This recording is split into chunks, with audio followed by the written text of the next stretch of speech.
we need new innovation stacks for things like batteries, charging speed, and other things, solar panels. We're obsessing about Moore's Law and the computer industry, but I think that is not the key anymore. Our computers are fast enough. We need new innovation stacks, and hopefully we can get them. I think Tesla is one of the companies that is working on. Hopefully others can jump on that bandwagon. This is the Not Even Wrong podcast. It's July 24th, 2020. This is Krimdelko.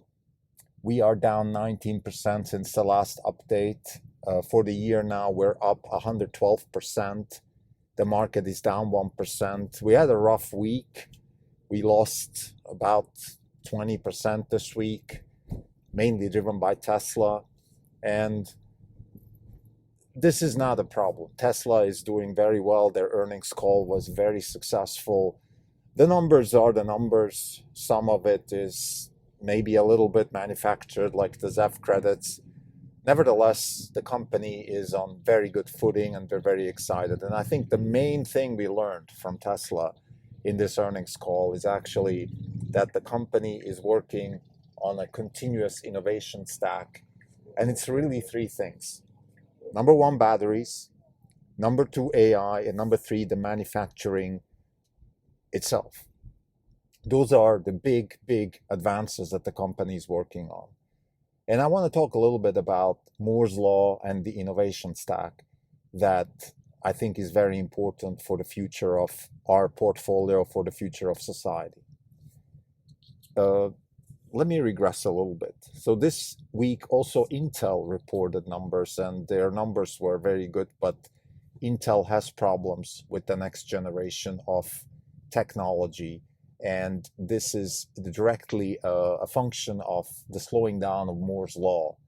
And Moore's Law in computing was formulated by Jordan Moore, and it says that every 18 months we have a doubling of the number of transistors on a computer chip. And that has been going on for decades. And I think we're all obsessing here in Silicon Valley about Moore's Law and the ending of Moore's Law. And I don't think that's very necessary because, quite honestly, when was the last time you thought about buying a new computer because your old computer is too slow? What I'm trying to say is our computers are fast enough. And yes, we need more and more computing capacity. And by no means it's irrelevant, but the progress that we need, the real step changes in society, the real step changes in our living standards, in our wealth generation, is not going to come from faster computing. It's going to come from other innovation stacks. This is my point. And I think one of the innovation stacks that I'm very, very excited about is the innovation stack that Elon Musk is building around Tesla. And there's actually three of them that are very, very key. One is the battery technology, one is AI, and one is the manufacturing. And I want to talk a little bit about those innovation stacks and what I mean with that. So the point of an innovation stack is that you have a cascade of problems which is being solved, and you solve one problem, you create new problems, solve those problems, you create new problems, and you slowly but surely build what's called an innovation stack. So this is a cascade of solved problems that in the end lead to a massive, massive improvement of a certain sector. So for example, we had the beginning of lithium-ion batteries, which was solving a certain problem. How do you make a lithium-ion battery? Then we had lithium-ion batteries used for devices such as iPads and iPhones, and then we had lithium-ion batteries used for such devices like Teslas, and now we have Teslas with higher capacity, with 400-mile range, with enormous speeds, played mode, and etc. So we have this continuous cascade of solving problems which lead to a very strong innovation stack in battery technology. I think we're still at a point where we can use some sort of Moore's Law to increase that capacity on battery technology. Related to that is, by the way, also charging speed. So it's not just about how much a battery can take, it's also how fast it can charge, because you don't need as much capacity energy capacity if you can charge faster. So there are these innovation stacks around battery technology that are, I think, enormously important. And we, the Orange Capital Partners, are obviously invested in that stack through Tesla. Another very important innovation stack, which was mentioned on the earnings call, is the machine that builds the machine.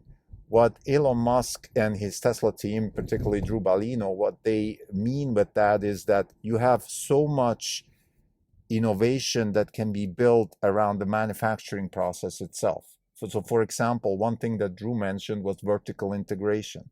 Why does a certain element, certain particle, a certain part, why does it have to be flown around the world 6 times before it ends up in a product? Why can't it be integrated more directly?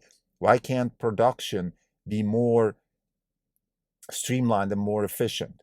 Why can't manufacturing engineers talk to the designers of the product? Why can't product engineers talk to the manufacturing engineers? Why can't all of these processes be more efficiently coordinated? This is one of the things where the Tesla is working on. I think, again, it's not just up to Tesla, by the way. Innovation stacks can be, in fact, increased dramatically if other people help, such as, for example, the company Grohmann, which was bought by Tesla, certainly helped in the manufacturing of battery cells, the automated manufacturing of battery cells, which is key. What I'm trying to say here is that we have a need for certain problems to be solved, which I think can dramatically increase wealth creation, living standards, can lower the cost of living. That is another way to increase living standard. Obviously, actually, the main way to increase living standards is to lower the cost of living. It's not necessarily to throw more money at people, but to lower the cost for their basic necessities. So I think those are the kinds of innovation stacks, or those are the new Moore's laws that we need. We need new Moore's laws in areas such as battery technology, energy technology, such as solar, intermittent storage through lithium ion or other forms of storage. We need innovation in manufacturing, machines to build the machine, not just in electric cars. You could imagine the same thing in housing, in building other types of technologies, other types of products. So you can, think about it also in the food processing industry, for example. Imagine if food can be